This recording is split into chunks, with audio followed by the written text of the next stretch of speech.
I think I've drawn the assignment of the day. This is Crystal Crescent Beach, and I'm talking sharks with Chris Harvey-Clark, a marine biologist who's had plenty of experience with sharks over the years. We are seeing and hearing more about personal encounters with white sharks off Nova Scotia. Is it really true we are seeing more? My impression is we are, but you know, the science is not there yet.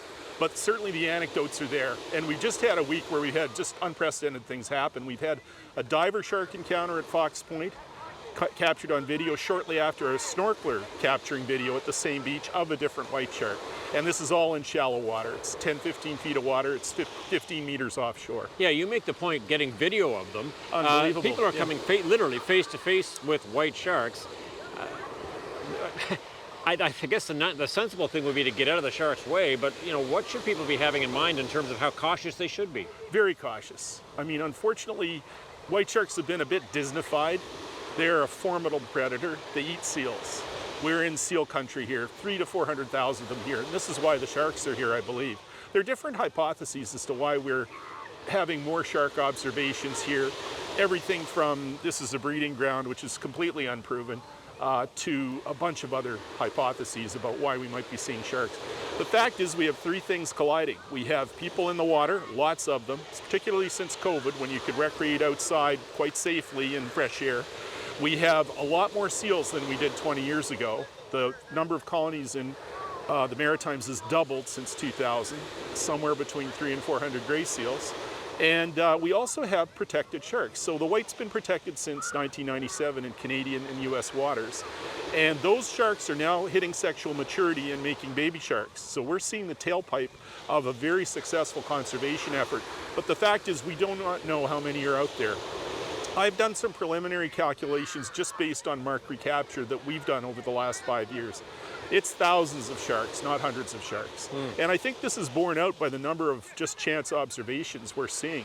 There's a doctor down the shore here who runs a drone over his bay at Green Bay. Every day he sees 1 to 4 whites in that bay. Well, I mean, it's a really good point. We're more and more evidence that there are more here. I know the science is catching up. But there's lots of people on this beach here today. They're in that, 10 feet of water. Sure. So what should they be looking for? What's the knowledgeable beachgoer to do in this era where there seems to be more white sharks? Just display good situational awareness and all the old tropes about, don't swim at dawn and dusk, be careful of visibility, watch what other life is around, particularly if you're seeing a kettle of birds out there, or particularly if you're seeing seals anywhere. Watch the seals. The seals tell you a lot. And if they're doing strange things like trying to climb a cliff or trying to climb onto your surfboard, it's a good place to stay away from. Get away from that. Also, if there are any reports of a shark in the area, don't go back in the water. I mean, the rule in places like California and New Zealand is typically, and Australia is typically, stay out of the water for 2 hours after a shark sighting. I think that's a very good idea. Well, we don't want to scare people either. No, But coming to this beach today, I didn't see any signs warning people of possible sharks. Yeah. What should we be doing in that regard in terms of making people prepared? I think we could do more in terms of preparation. I think probably most of these popular swimming beaches where you see many, many people, we should be probably having some signage that indicates large marine life in the vicinity. We probably should have some equipment, like a board for moving people, some tourniquets, things that cost nothing and that nobody's likely going to steal. But those are preparedness things. And the other things we can move towards are things like regular drone surveillance. Everybody owns drones. Put a drone up, see if there's anything out there. Eventually, we may even move to, as they've done in Cape Cod, they actually have acoustic monitoring in real time. So they have hydrophones offshore that will pick up the tagged sharks as they go by. And we know we have a lot of tagged sharks coming through here. We had over 100 through Mahone Bay last year, and there are only 260 tagged whites in the North Atlantic. So almost half the tagged sharks showed up in Nova Scotia last year. We're on the south coast, south shore rather, but I want to show you this. This is a video that was taken from Bay of Fundy. Spectacular. What are you seeing there? Well, basically we've got a fairly freshly dead humpback whale that is being we call it depredation. It's being chewed on by a large white shark that's just persistently on there like a dog on a bone. And this represents the biggest source of free calories for a shark. If they can get onto a whale carcass, whale blubber's got more calories in it than anything.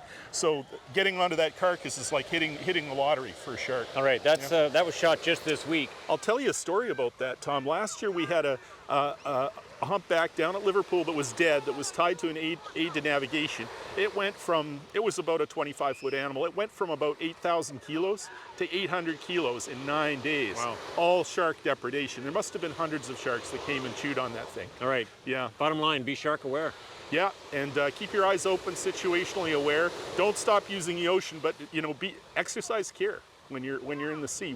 We're just not used to sharing the ocean with a large predator here. Never happened before. All right, changing times. Nice to talk to you about this. Yeah, Thank you so too. much. Thank you, Tom.